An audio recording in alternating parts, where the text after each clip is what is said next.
There's no question that work from home has gained popularity in the workforce today, especially amongst the younger generation. But I can tell you as one CEO to another that I'm sticking with work in office. Let me tell you why.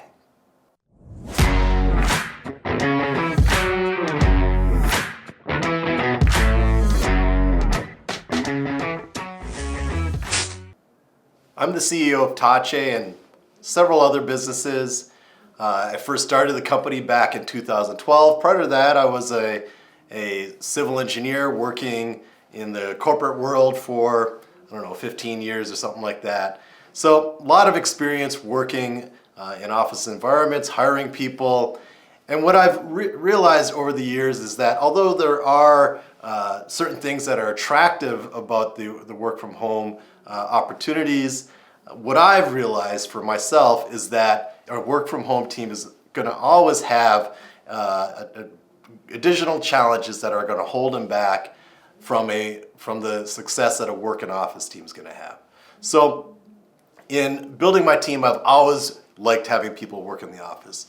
My team is in the Philippines, and so there's been opportunities in the past to consider, like, do we want to have some of the team work from home? And we've had employees lobby for that.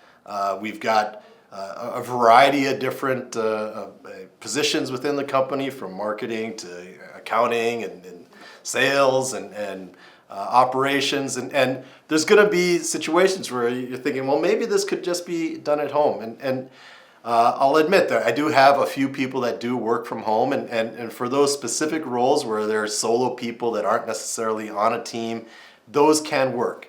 However, I do realize that also is a hindrance, and those people are often not as fully connected with the rest of the team. And whether or not that's a huge problem within your company, it can be considered when deciding whether or not a position is work in office or work from home. But when I realized it really fully about the advantages of having your team work in the office versus work from home was during the pandemic. When the pandemic happened, we had all of our people go to a work from home setup. We even shipped all of their computers to their homes. We helped set them all up. We got them all going in a work from home setup. And what we quickly realized was it was impossible for us to manage all of the people, to make sure that everyone was aligned on what needed to be done that day and that week, to manage projects, to deal with situations when somebody was absent, to cover for people, to train people on new projects. That was really, really difficult. And within 3 or 4 weeks, we made the decision that we were going to do everything we could to bring those people back in the office. And so we even ended up hiring vans to go out and pick up the people because the public transportation wasn't working at the time. We brought in food into the office so that they didn't have to go out for lunch because all the food places weren't generally open. And what we saw very quickly was that our production ramped up, and we were able to have the most successful few years that we've ever had. And I think that what we found out was that some of our clients were saying, well, our team is figuring out this work from home setup. They're struggling, they're not getting the things done. And the area where we need to expand is in our Philippines operation, which actually is a work in the office setup.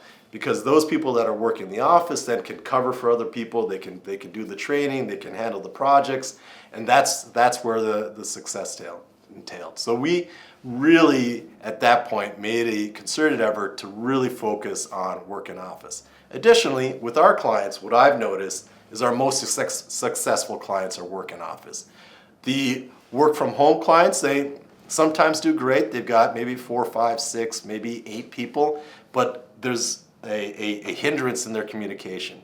And so all of those teams, each individual person is coordinating directly with their U.S. counterpart, their U.S. manager. And that manager is then required to manage each individual person because they don't have that cohesiveness amongst themselves because they're not in a team together. And those teams, while some of them are successful, they don't grow as quickly as the work in office teams.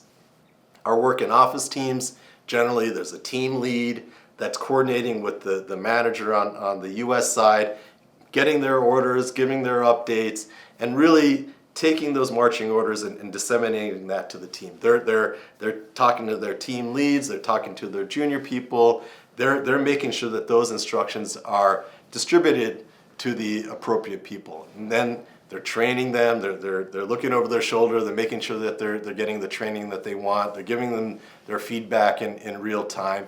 They're picking up the pieces for people that don't necessarily, that aren't coming in that day or maybe are falling behind.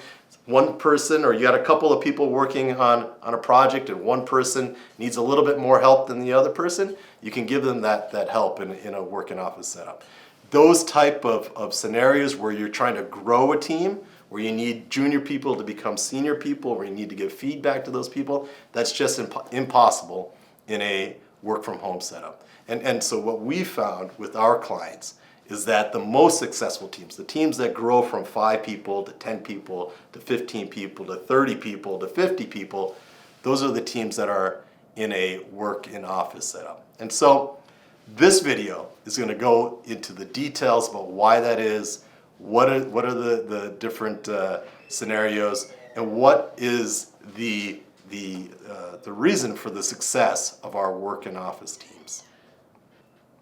When working with an in-office team, the first thing that comes to mind is the enhanced collaboration of that team.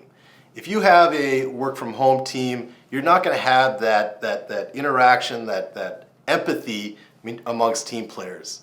When it's a work in office team, those team members are working side by side, they're telling jokes to each other, they're finding out the personalities of each other, they're learning to empathize with somebody.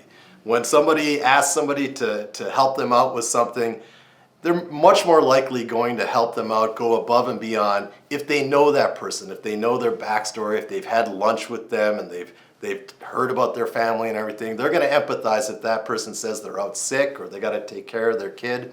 They're going to be much more likely to go the extra mile to help them out. If you're a work from home employee that's never really met your fellow workers, you've never hung out with them, are you really going to be excited to step up and work for maybe an extra half hour or pick up the slack for an employee that's taking care of a sick child or a sick spouse? Are you going to be wanting to do that if you haven't had that opportunity to meet with them face to face? When I go to the Philippines, I make it a point to spend time with the various teams in my company. With my executive team, I make sure that we have lunches together, that we have opportunities to really connect. And I think that opportunity really builds the connection with me and my team. We then are much more tuned in to what's going on with their personal lives, with what areas that they might need help with, to have those conversations, those impromptu conversations. They used to call them water cooler conversations, where you find out about what's going on in their lives, what's concerning them. You get to get feedback even on, with regard to the work, on stuff that's going on that maybe doesn't end up in the email or doesn't end up being talked about in that Zoom meeting. Those kind of informal conversations about challenges and ideas that they had, tips that maybe they've had that they didn't necessarily find the right spot to include in an email. Those impromptu conversations all happen in a work in office scenario. And I really have trouble seeing those things happen in a work from home scenario. The work from home teams that we have, I always have them come into the office when I'm there so that we can have those face-to-face meetings, we can sit down, we can talk about things casually.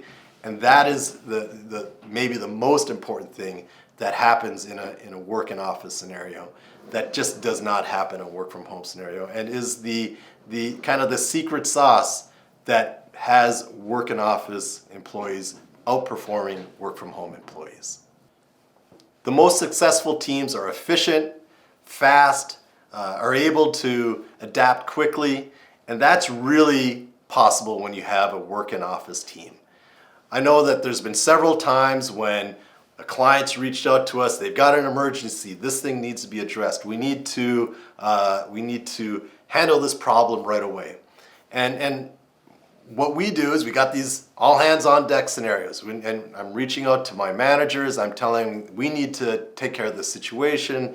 We've got to put a problem solver on there. We got to get that problem solved. And the manager then brings in all the people into the conference room, has the conversation about them, divvies up the tasks. There's a conversation about what to do. People go out there and they tackle that. And if there's questions back and forth, they're following up on them. They're walking down to that person's desk, looking over the shoulder, answering questions, pointing things out, and really fighting the fires that way. There's a reason that works a lot better than, hey, we've got an emergency. We've got to set up a Zoom call. We're going to go over the issues. We're going to have people to work on that and come back to me in an hour or 2 hours and let me know what's going on. What usually happens in that scenario is that the manager gets super stressed out, and they're wondering what's going on. I don't know. I don't have visibility. I don't understand what's going on, and so they're then bugging the staff member. They're saying what's going on with this. They're not getting the feedback they want. They don't know how to address that with the client, and the whole process gets bogged down, and you're not able to pivot. You're not able to have that communication to effectively address the problems. This happens all the time. Emergencies come up all the time in every business that I've ever dealt with, and the ability to have a team working together on the ground, deciding like, hey, we need you to work overtime. I need you to stay until you get this project done. We're all going to work together and achieve this task so that we can get it done for our clients by the deadline. If the people are work from home and you tell them, hey, I need you to work late on this, get this done, you run the risk of them just ghosting you and never getting it done and coming back in the next day. That happens much more frequently in a work from home scenario. So when I'm talking to my clients, our most successful clients, I'm saying your work from home team, they're going to work diligently for you. They're going to be putting 110%. They're all going to be working together. You're going to have your team lead that's going to be the coach, going to be the captain on the field that's going to make it all happen. And to try and recreate that in a work from home setup is very difficult. It requires rock stars that are going to be performing above and beyond what can be expected. And it requires rock stars at every single position. In a work in office scenario, you can have people that need to be pulled along, need to have that extra incentive, that extra push. And when you've got the manager, the captain sitting there right with them, giving them that push, that little incentive, that bringing in pizzas late for everyone or whatever, that is the formula for success for your company. So this dovetails into my next point, supervision and performance monitoring of your team. If you've got a team, a growing team, 4, 5, 6, 10, 20, 50 people, you're going to get to the point where you've got managers that need to supervise that team, that need to make sure that they're hitting their metrics on a day-to-day basis. And if they're trying to manage a widespread team that are all working from home, and they've got to reach out to each individual multiple times a day to find out what's going on, to supervise them, to make sure that they're getting the job done, the task for that manager just explodes. And what I've seen is that managers that need to coordinate with a work from home team, they're really limited to 3 or 4 people, and that might even be stretching it. Working with 3 or 4 people that you need to train, that you need to move up, that you need to have coordinated on a project where they're all working together, that's really about the limit of what you can do. Whereas I've seen teams that are work in office where you've got a manager sitting there with all of the desks of their team, and they're working 10, 12 people, and having those people perform at a high level, because what you can do at that point is you're walking real time down to the desk and asking them about it. And just like any team, especially if you have a team of 10 or 12 people, you're going to have people that need more help and people that need less help, and you can come over there and you can help them out. Or you can even have individual team members helping the person that's sitting next to them. And so that scenario where you've got the team helping each other, where you've got the high performers helping out the low performers, not putting all of that pressure on the manager himself, that can only happen in a work in office scenario. When they're work from home, that high level person, he's great, he's awesome, he's doing his job. But the poor performer, he can only get help from the manager. And the manager then has to support everyone. You're not going to get a scenario where you have a high performer sitting next to a low performer and helping them out. You're not going to have that scenario where they're sitting at lunch talking about the project and he's giving them tips and like, oh, I was working on this area and I didn't really understand what to do. And then the high performer is saying, oh, this is what you do. And having those impromptu moments where they can go over tasks and help them out. A lot of times as well, there's team members that are too shy or scared to talk to their managers about their concerns and aren't communicating in a positive way and are going to feel a lot more comfortable talking to their fellow team members, talking to the person that's been there 6 months longer or a year longer and understands how to do the task better, so that the team is supporting each other. And that can only really happen in a work-in office scenario. And I think is a big part of success of work-in office people compared to work-from-home teams. In addition to the day-to-day success of your team and capturing efficiencies and dealing with individual projects, there's the more holistic benefits of having a work-from-home team. It's the company culture and engagement of your team with the company, but also with the clients.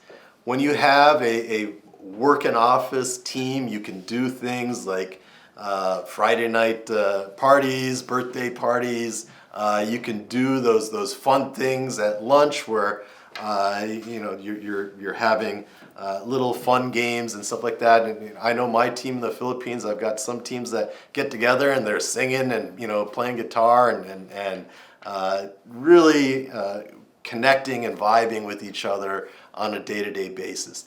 That company culture and empathy for each other, that is really difficult to mimic in a work-from-home situation. I've seen the best Zoom magicians and comedy shows and Zoom parties and stuff like that, and I can tell you that at best it's a C-.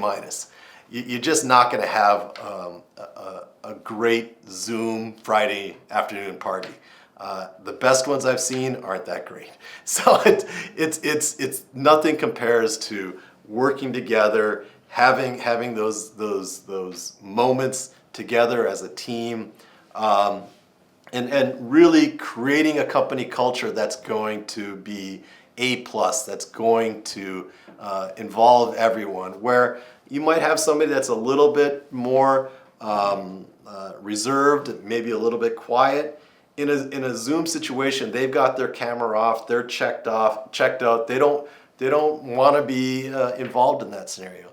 But if they're all sitting around in a lunchroom together, or if they're all even at a desk sitting next to the person, there's going to be moments when you're going to be able to learn something about that person to really get them involved in a day-to-day process. So it's really a useful scenario for creating engagement opportunities for your team with their teammates around them. That's really difficult to do in a work-from-home setup. So you've created efficiency in your project management. You've improved the culture of your team. One of the kind of hidden benefits of having a work-from-home team is the security and confidentiality of your company and your clients with the work-from-home team. If you have a work-in-office team, if you have a work-from-home team that's working on projects, you're going to have to deal with the security and confidentiality issues of that setup.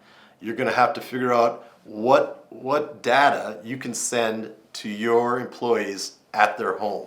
what are you willing to risk in that scenario? And so for our clients, we have a lot of clients that are law firms and accounting firms and healthcare facilities and even engineering and architectural firms, and they just are not willing to risk the security measures of having a work from home team. The risks of sending that data outside the office to an employee's home is just too great. And when you have them working in the office, you can have private securities, you can have security, you can have firewalls, you can have individual servers. You can do all of these things that you can't do in a work from home setup. Additionally, you have the kind of the social security of somebody's there taking a look at them, and watching what they're doing. So these are considerations that you need to think of when you decide whether or not you're going to have a work in office team or you're going to have a work from home team. So when you're thinking about where you're going to build your team, how you're going to do it, think twice about whether or not you want to follow the latest trend of having a work from home team. And boy, that's going to be great. I'm going to save money on office space. My employees are going to be happy. They're going to be able to have that flexibility they want and all that great stuff that you hear about.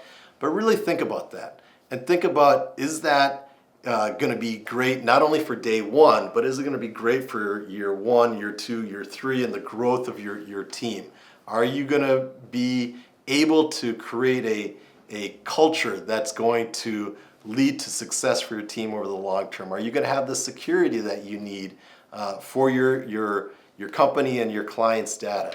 Is that something that you're going to be able to do with your team in a work from home setup, or is that something you need to do work in office? I can tell you that in my experience, all of our most successful teams are work in the office.